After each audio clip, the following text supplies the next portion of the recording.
नमस्कार। ये आकाशवाणी है। अभी आप तादुयाजो से समाचार सुनेंगे।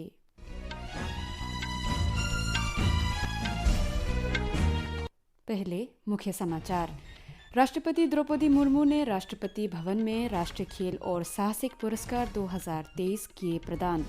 प्रधानमंत्री नरेंद्र मोदी ने गांधीनगर के महात्मा मंदिर में पूर्वी तिमोर के राष्ट्रपति जोस रामोस के साथ द्विपक्षीय बैठक की। प्रधानमंत्री नरेंद्र मोदी करेंगे गांधीनगर के सबसे बड़े वैश्विक व्यापार कार्यक्रम का उद्घाटन। जम्मू कश्मीर में जम्मू संभाग के सांबा जिले में अंतर्राष्ट्रीय सीमा से सटे इलाकों में प्रशासन ने रात का कर्फ्यू लगाया। अमेरिका ने धार्मिक स्वतंत्रता की गंभीर अवहेलना को लेकर चीन और पाकिस्तान सहित 10 देशों को विशेष चिंता वाली श्रेणी में रखा। अब समाचार विस्तार से। राष्ट्रपति द्रौपदी मुर्मू ने आज राष्ट्रपति भवन में एक कार्यक्रम में राष्ट्रीय खेल और साहसिक पुरस्कार 2023 प्रदान किए हैं। क्रिकेट खिलाड़ी मोहम्मद शमी, शतरंज खिलाड़ी आर वैशाली, तीरंदाज ओजास प्रवीण देवतले और अदिति गोपीचंद स्वामी, गोल्फर दीक्षा दागर, कबड्डी खिलाड़ी पवन कुमार और ऋतु नेगी उन खिलाड़ियों में शामिल है जिन्हें अर्जुन पुरस्कार प्रदान किया गया है। इनके अलावा हॉकी खिलाड़ी कृष्ण बहादुर पाठक और पी सुशीला चानू, खो खो खिलाड़ी नसरीन लॉन बॉल खिलाड़ी पिंकी, निशानेबाज ऐश्वर्य प्रताप सिंह और ऐसा सिंह, स्क्वाश खिलाड़ी हरिंदर पाल सिंह संधू, टेबल टेनिस खिलाड़ी अहिका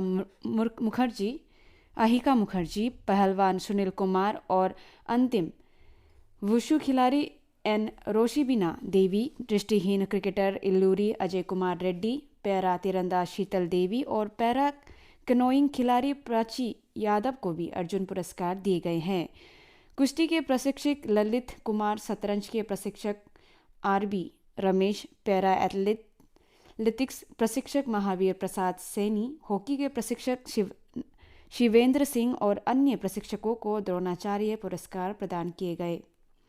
बैडमिंटन के लिए मंजूषा कंवर, हॉकी में विनीत कुमार शर्मा और कबड्डी में कविता सिल्वराज को खेलों में जीवन भर की उपलब्धि के लिए ध्यानचंद पुरस्कार प्रदान किए गए हैं। समारोह में बेंगलुरु के जैन सम विश्वविद्यालय और ओडिशा खनन निगम लिमिटेड को राष्ट्रीय खेल प्रोत्साहन पुरस्कार दिए गए। इस अवसर पर साहसिक पुरस्कार 2023 भी प्रदान किए गए। खेल मंत्री अनुराग सिंह ठाकुर और अन्य गणमान्य व्यक्ति पुरस्कार समारोह में उपस्थित थे। प्रधानमंत्री नरेंद्र मोदी ने वाइब्रेंट गुजरात शिखर सम्मेलन से पहले आज गांधीनगर के महात्मा मंदिर में पूर्वी तिमोर के राष्ट्रपति जोस रामोस होर्ता के साथ द्विपक्षीय बैठक की। दोनों नेताओं ने आपसी द्विपक्षीय और सांस्कृतिक संबंधों को और मजबूत करने के तौर तरीकों पर चर्चा की।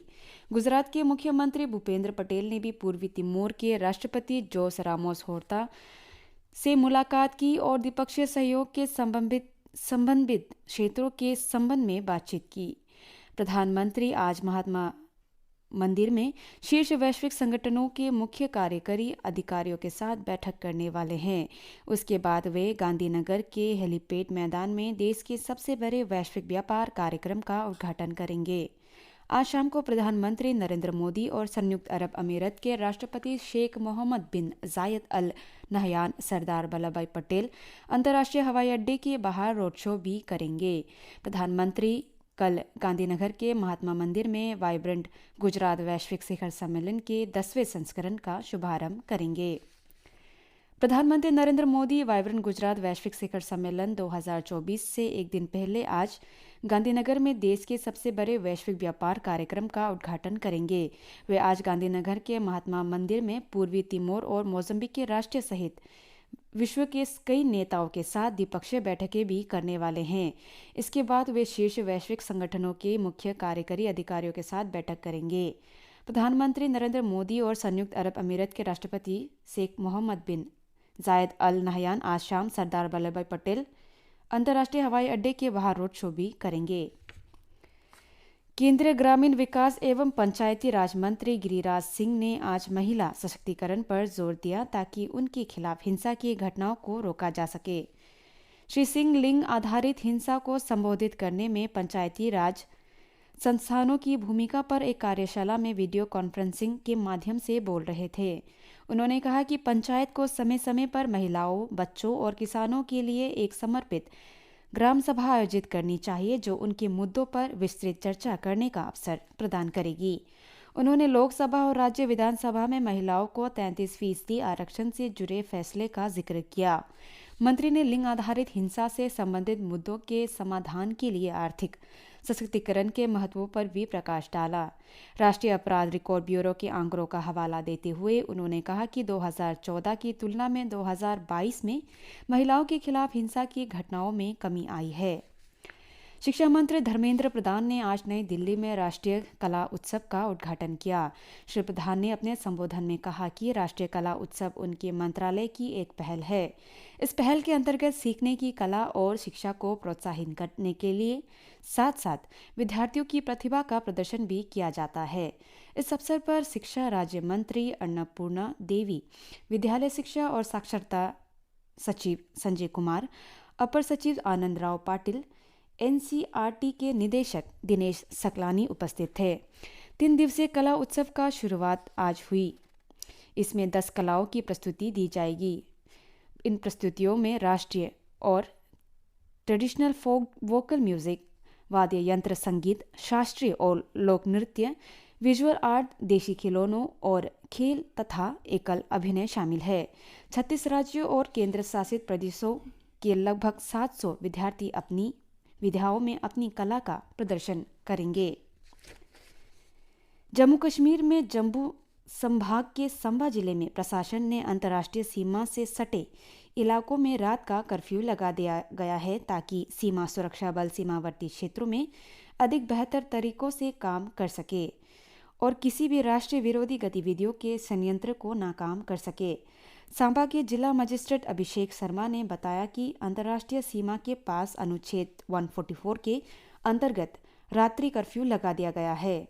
आदेश के अनुसार सांबा जिले में अंतर्राष्ट्रीय सीमा पर 1 किलोमीटर लंबी पट्टी पर रात 9 बजे से सुबह 6 बजे तक नागरिकों का आवागमन प्रतिबंधित रहेगा। यदि किसी कारणवश आवागमन आवश्यक हुआ तो संबंधित व्यक्तियों को अपने पहचान पत्र सीमा सुरक्षा बल और पुलिस अधिकारियों को दिखाने होंगे। यदि कोई व्यक्ति निर्दिष्ट आदेश का उल्लंघन करता पाया गया तो उस पर कानून के अनुसार कार्रवाई की जाएगी। यह आदेश 2 महीने की अवधि तक प्रभावी रहेगा। अमेरिका के विदेश मंत्री एंटनी ब्लिंकन ने धार्मिक स्वतंत्रता की गंभीर अवहेलना करने के मामले में विशेष चिंता वाले देशों की श्रेणी में चीन, पाकिस्तान, उत्तर कोरिया, क्यूबा, इरित्रिया, ईरान, निकारागुआ, रूस, सऊदी अरब, ताजिकिस्तान, तुर्कमेनिस्तान और म्यांमार को रखा है। श्री ब्लिंकन ने अल शबाब, बोको हराम, हयात तहरीर अल शाम हुती, ISIS सहेल, ISIS पश्चिम अफ्रीका, अल कायदा के सहयोगी जमात नस्र अल इस्लाम वल मुसलमीन और तालिबान को विशेष चिंता वाले गुट के रूप में भी चिन्हित किया गया है। श्री ब्लिंकन ने अपने बयान में कहा कि कांग्रेस द्वारा 1998 में अंतर्राष्ट्रीय धार्मिक स्वतंत्रता अधिनियम को पारित करने और प्रभावी बनाने के बाद धार्मिक स्वतंत्रता को आगे बढ़ाना अमेरिका विदेशी नीति का मुख्य उद्देश्य रहा है। इसके अलावा ब्लिंकन ने धार्मिक स्वतंत्रता के गंभीर उल्लंघन के मामले में विशेष निगरानी सूची के देशों के रूप में अल्जीरिया, अजरबैजान, मध्य अफ्रीकी गणतंत्र, कोमोरोस और वियतनाम को श्रेणीबद्ध किया है। इंडोनेशिया के तलाउद्दीन में 6.7 तीव्रता वाले भूकंप के झटके महसूस किए गए हैं। राष्ट्रीय भूकंप केंद्र के अनुसार भारतीय समय के अनुसार तड़के 2:18 पर आया। इससे जान माल के नुकसान की तत्काल कोई खबर नहीं है। राष्ट्रीय भूकंप केंद्र के अनुसार भूकंप का केंद्र अक्षांश 4.75 और 126.38 देशांतर पर 80 किलोमीटर की गहराई में था। भारत और ऑस्ट्रेलिया की महिला क्रिकेट टीमों के बीच तीसरी T20 मुकाबला आज नवी मुंबई के DY पाटिल खेल अकेडमी परिसर में खेला जाएगा। ये मैच भारतीय समय के अनुसार शाम 7 बजे शुरू होगा। भारतीय महिला क्रिकेट टीम का लक्ष्य इस निर्णायक और अंतिम मुकाबले में ऑस्ट्रेलिया पर ऐतिहासिक विजय प्राप्त करने के 3 मैचों की श्रृंखला पर कब्जा करना है। 3 मैचों की श्रृंखला 1-1 से बराबरी पर है। इससे पहले भारत ने ऑस्ट्रेलिया के खिलाफ 5 T20 सीरीज में से केवल 1 में ही जीत दर्ज की थी, जबकि 4 में से उसे हार का सामना करना पड़ा था। इसी के साथ ये समाचार बुलेटिन समाप्त हुआ। नमस्कार।